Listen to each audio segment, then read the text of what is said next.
Good morning.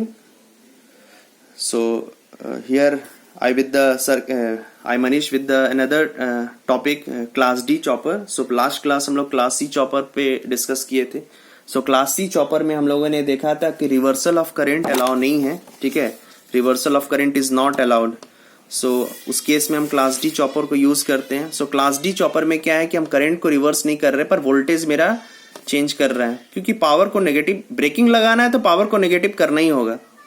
तो या तो आप सेकंड क्वाड्रेंट में जाके नेगेटिव कीजिए या फोर्थ क्वाड्रेंट में आके कीजिए. ठीक है, तो अगर मान लीजिए रिवर्सल ऑफ करंट अलाउ नहीं है तो उस केस में हम किस तरीके का सर्किट से जाएंगे. सो ये हमारा सर्किट हो गया. सो ये this is the plus DC है, ये माइनस है. ठीक है, सो देखिए यहाँ पे दो स्विच है, CH1 CH2 लोड है एंड दो डायोड है. ठीक है, दो डायोड है यहाँ पे.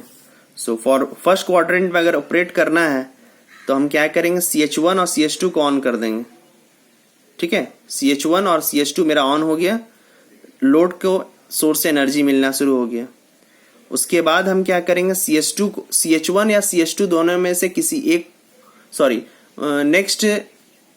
नेक्स्ट इसमें क्या करेंगे कि CH1 या फिर CH2 दोनों में से किसी एक को ऑफ करेंगे.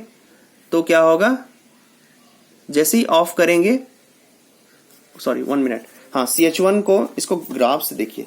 ठीक है, देखिए सप्लाई है. सो टी ऑन टाइम में CH1 और CH2 को हम ऑन कर दिए, CH1 और CH2 को ऑन कर दिए. So output voltage will be equal to VS. Output voltage will be equal to VS होगा ना. Output voltage, this is the output voltage. So output voltage will be equal to VS हो गया. ये on, this voltage will be equal to this voltage जो यहां से दिख रहा है. And current starts increasing. Since इसमें रिवर्सल ऑफ करंट का नॉट अलाउड है तो करंट कभी भी जीरो से स्टार्ट नहीं होगा. ठीक है, करंट पर हाँ इस समय क्या होगा, एनर्जाइज्ड होगा, लोड एनर्जाइज्ड हो रहा तो करंट इंक्रीज हो रहा. सो I1 से I2 तक करंट पहुंच गया. उसके बाद हम लोगों ने क्या किया, CH1 और CH2 दोनों को बंद कर दिया, फोर्सली कम्यूटेट कर दिया. जब जैसे ही बंद करेंगे, करंट लोड के पास ऑलरेडी है, अब ये रश करेगा D2 से सप्लाई होते हुए D1 में. तो इस केस में आउटपुट वोल्टेज क्या, पहले ये प्लस था ये माइनस था, अब ये प्लस हो जाएगा ये माइनस हो जाएगा, क्योंकि इसका बैक EMF है. ये प्लस माइनस हुआ ये प्लस हुआ, इसके वजह से एनर्जी इधर से इधर फ्लो करना शुरू कर दिया. तो आउटपुट वोल्टेज क्या हो गया, equal to VS in the negative direction. ठीक है, clear. And current starts decreasing. फिर यहां तक पहुंचा, फिर से मैंने क्या किया, फिर से मैंने CH1 और CH2 को ऑन कर दिया. तो जैसे ही ऑन किया फिर से output voltage positive, current starts increasing and this will go on repeating. ठीक है, अब देखिए इसमें क्या हो रहा है कि अल्फा एवरेज वोल्टेज पॉजिटिव है. क्यों पॉजिटिव है, क्योंकि देखिए पॉजिटिव पार्ट में का ड्यूरेशन ज्यादा है ना, ये ड्यूरेशन ज्यादा है इस ड्यूरेशन से, इसीलिए एवरेज वोल्टेज क्या होगा, पॉजिटिव होगा.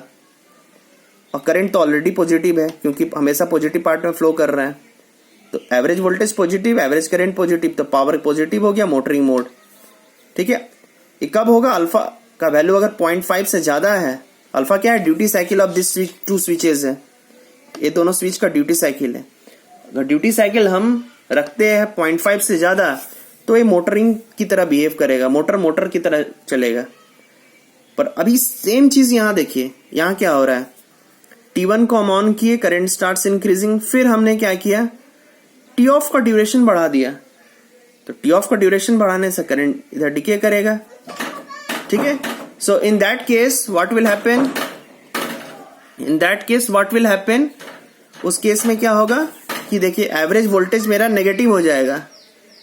एवरेज वोल्टेज मेरा नेगेटिव हो गया, करंट पॉजिटिव रहा, तो पावर क्या हो गया, नेगेटिव.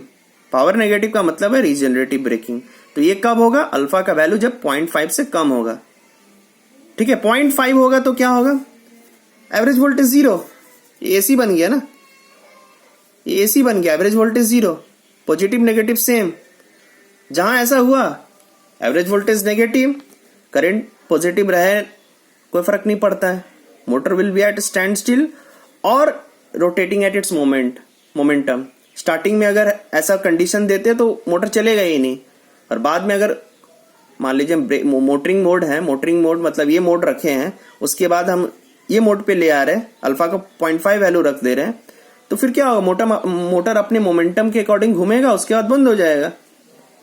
तो देखिए कितना आसान है, ऑपरेटर बस बैठा है, उसे करना है क्या, उसे माइक्रो कंट्रोलर बेस्ड अगर है तो माइक्रो कंट्रोलर में प्रोग्रामिंग ऐसा करना है कि इस तरीके से ऑपरेट करें, दैट्स इट।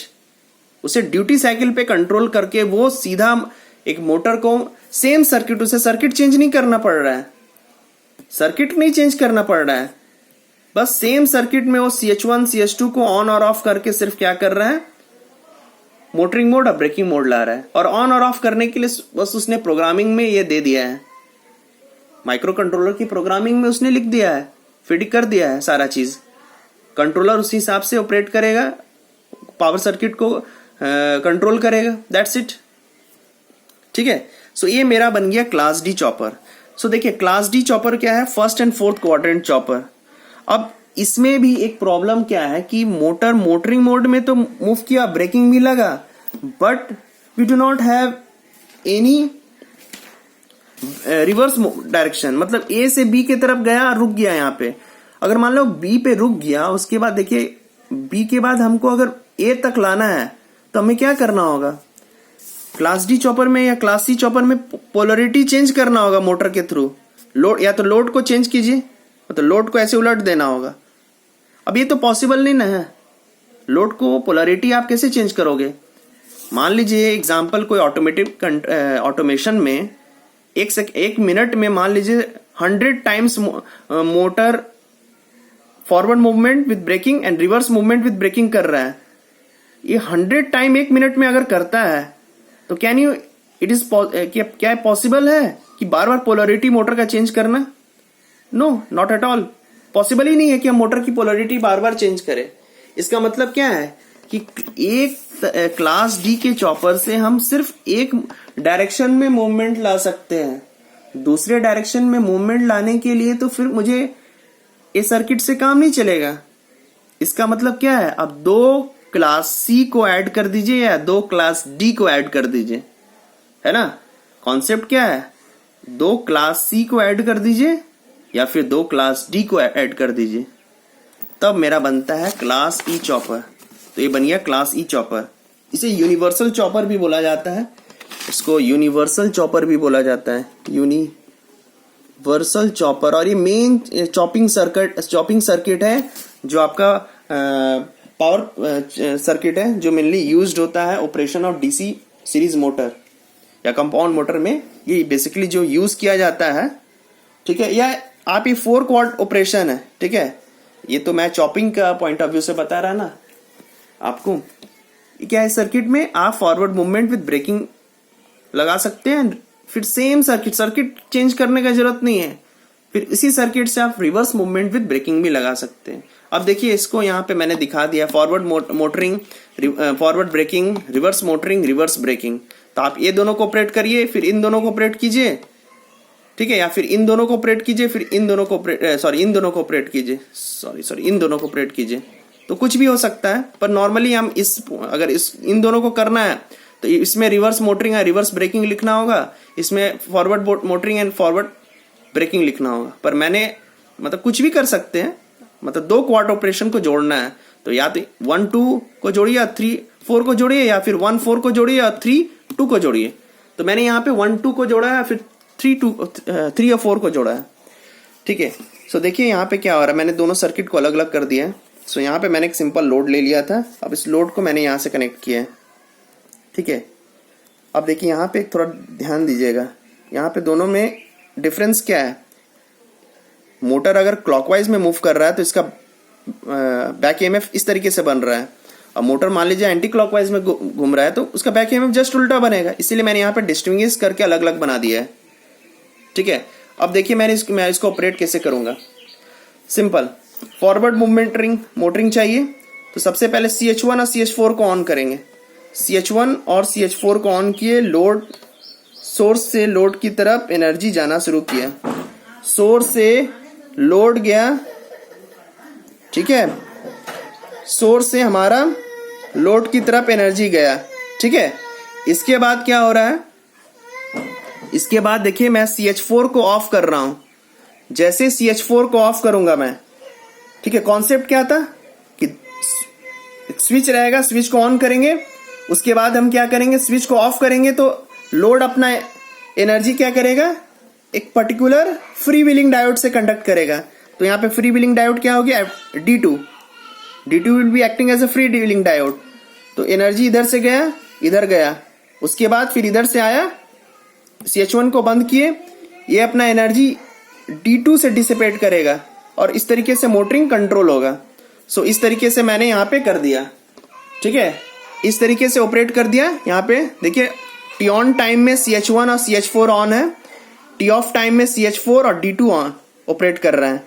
तो फॉरवर्ड मूवमेंट मिल गया, ठीक है, फॉरवर्ड मूवमेंट यहाँ पे मेरे को मिल गया।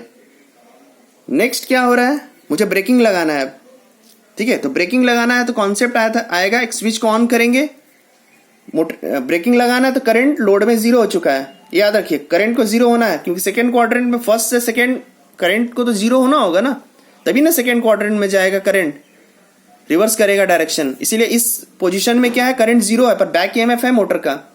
तो उस केस में क्या करेगा, बैक ईएमएफ एनर्जी CH2 के थ्रू D4 से कंप्लीट करेगा, जो यहां से दिख रहा है, CH2 से D4 ऑपरेट किया। अब जैसे CH4 को बंद किए, L जो एनर्जी स्टोर करके रखा था CH2 को ऑन करने के दौरान, L जो एनर्जी स्टोर कर लिया वो एनर्जी D1 से सोर्स की तरफ जाएगा, D1 से सोर्स की तरफ जाएगा। सो D1 and D4 will be operating here in the T of duration. और टी ऑन ड्यूरेशन में क्या है, CH2 या D4 ऑन कर ऑपरेट कर रहा है। तो यहां ब्रेकिंग मिल गया। कॉन्सेप्ट आपको याद रखना है, मोटरिंग मोड में एक स्विच ऑन करेंगे या 2 स्विच जो भी ऑन करेंगे, मोटर को लोड को एनर्जी मिलना शुरू हो जाएगा। फिर स्विच को ऑफ करेंगे, लोड को एनर्जी मिलना बंद हो जाएगा। लोड क्या करेगा, एक पर्टिकुलर डायोड से फ्री व्हील करेगा, जो यहां पे मैंने देखा CH1 और CH2 से, CH1 एंड CH4 से ऑन हो गया। और CH1 को बंद कर, सॉरी CH4 को जब मैंने बंद किया, उस केस में क्या हो रहा है, CH4 को बंद करने के बाद, CH4 को बंद करने के बाद, सॉरी CH1 को बंद करना है यहाँ पे, सॉरी CH1 को बंद करेंगे तो CH4 और D2 से ऑपरेट करेगा, है ना, सेम कॉन्सेप्ट है। CH1 को बंद करेंगे तो CH4 से D2 ऑपरेट किया, तो ये फ्री व्हीलिंग डायोड आ गया, मोटर का स्पीड रेगुलेट हो गया। अगर हम CH1 को बंद ही नहीं करेंगे तो क्या होगा, सोर्स, लोड का एनर्जी सोर्स के इक्वल हो गया, तो मोटर मैक्सिमम स्पीड से घूमेगा, उसका जो रेटेड मैक्सिमम रेटेड वोल्टेज के अकॉर्डिंग मैक्सिमम रेटेड स्पीड है उस हिसाब से घूमेगा। बट मुझे तो रेगुलेट करना है ना, तो रेगुलेट करने के लिए क्या करना होगा, इसको ऑफ करना होगा। इसको ऑफ करेंगे तो CH4 से D2 को से क्या करेगा, आउटपुट वोल्टेज 0 देगा और उस समय रेगुलेट करेगा आउटपुट वोल्टेज को, है ना, क्योंकि ये देखिए ऑफ हो जाएगा तो ये CH4 और D2 से करेगा तो आउटपुट वोल्टेज तो 0 हो गया ना। जो हम लोग ने कॉन्सेप्ट देखा था स्टेप डाउन चॉपर में, क्लासिक चॉपर में यही कॉन्सेप्ट था ना। यहाँ पे 1 लिखना है, सॉरी मिस्टेक से, ठीक है। ब्रेकिंग में भी वही था, ब्रेकिंग में स्टेप अप चॉपर में क्या था, एक स्विच लगा के सबसे पहले ब्रेकिंग जब भी लगाएंगे तो बैक ईएमएफ रहेगा मोटर के पास और लोड के पास R और L में 0 करंट 0 रहेगा। तो ये अपना बैटरी बैक ईएमएफ अपना एनर्जी क्या करेगा, इससे लोड L को एनर्जाइज्ड करेगा CH2 के थ्रू। उसके बाद जब इसको ऑफ करेंगे तो ये जो एनर्जी स्टोर करके रखा है ये डायोड D1 और D4 से डिसिपेट करेगा सोर्स को। सेम कॉन्सेप्ट हो रहा है यहाँ। अब देखिए, अब यहां से A से B तक पहुंच गया मोटर, अब B से वापस A तरफ लाना है, बहुत फास्ट हो रहा है।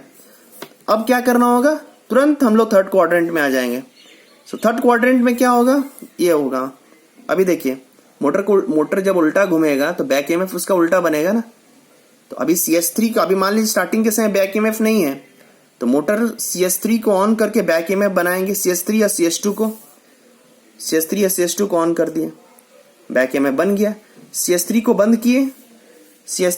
किए, CH2 से D4 सर्किट को कंप्लीट करेगा, है ना, रेगुलेट करेगा मोटर का स्पीड। सो यहां से मोटर का स्पीड रेगुलेट हो गया, ठीक है। CS3 को बंद करने के बाद सेम है, यहां जो था यहां भी वही चीज है, बस स्विचेस अलग है। फिर यहां पे क्या हो रहा है, CH4 को हम फिर से यहां क्या करना, CH4 को ऑन करेंगे। वो क्या करेगा, D2 से, देखिए इसका जब करंट रिवर्स हो रहा है इस क्वाड्रेंट में, तो एनर्जी सिर्फ बैक EMF के फॉर्म में है, तो CH4 को ऑन करके D2 से सर्किट कंप्लीट करेगा और क्या होगा, ये अपना एनर्जी इसको दे देगा, ठीक है। उसके बाद फिर क्या होगा, CH4 को जैसे हम ऑफ करेंगे, अब ये एनर्जी D3 से सप्लाई के थ्रू D2 को जाएगा और ये अपना एनर्जी जो स्टोर करके रखा था वो सप्लाई को दे देगा D3 और D2 के सर्किट के थ्रू, ठीक है। सो ये बन गया मेरा रिवर्स ब्रेकिंग सिस्टम, ठीक है। इसमें कोई दिक्कत नहीं है, एक इसमें आता है कि सर यहाँ पे E ले ले, इधर R ले ले, L कहीं भी कुछ भी ले सकते, कोई प्रॉब्लम नहीं है इसमें, ठीक है। उसमें कोई प्रॉब्लम नहीं होता है। एक एंटी पैरेलल में तो आपका बैक EMF बना रहेगा, ठीक है। अगर आउटपुट वोल्टेज ये प्लस है ये माइनस है, तो ये प्लस होगा ये माइनस होगा, ये आप सबको पता है, ठीक है। क्योंकि देखिए ये इधर से जब करंट आएगा तो इसको बैक EMF हमेशा क्या करता है, आउटपुट वोल्टेज जो वोल्टेज रहता है मोटर के क्रॉस वोल्टेज, उसको अपोज करता है, आपको सबको पता है। इसीलिए हमेशा एंटी अपोजिशन में लगा हुआ है। देखिए इसमें भी है, इसमें भी। इधर से जब करंट आ रहा था तो करंट इधर आ रहा था, सो ये प्लस था ये माइनस था। अब इसमें करंट इधर से जब आ रहा है इधर, तो ये प्लस बन गया ताकि इसको अपोज कर सके। So this is all about class E chopper, ठीक है। क्लास ई चॉपर को यूनिवर्सल चॉपर है मेरा, और मैंने एक सर्किट के हेल्प से आपको forward movement with braking and reverse movement with braking कैसे लगाना है इस चीज को समझाया, ठीक है। ऑटोमेशन में जब भी हम लोग ऑटोमेशन करते हैं, ठीक है, किसी तरह का ऑटोमेशन हो, ठीक है, जरूरी नहीं कि PLC ही हो, किसी तरह का ऑटोमेशन हो, कोई भी ऑटोमेशन हो, तो कॉन्सेप्ट सेम रहेगा आपका ऑपरेशन का, ठीक है। कोई भी रहेगा, किसी भी तरह के का ऑटोमेशन प्रोसेस लीजिए, आपका स्विच पावर सर्किट सेम रहेगा। This is the basic power circuit of a universal chopper, मतलब forward movement with braking and reverse movement with braking से एक सर्किट से आप मूवमेंट करवा रहे हैं to and fro, forward backward, ठीक है। Hopefully this would be interesting for you. Next we'll be discussing some another topics, so thank you.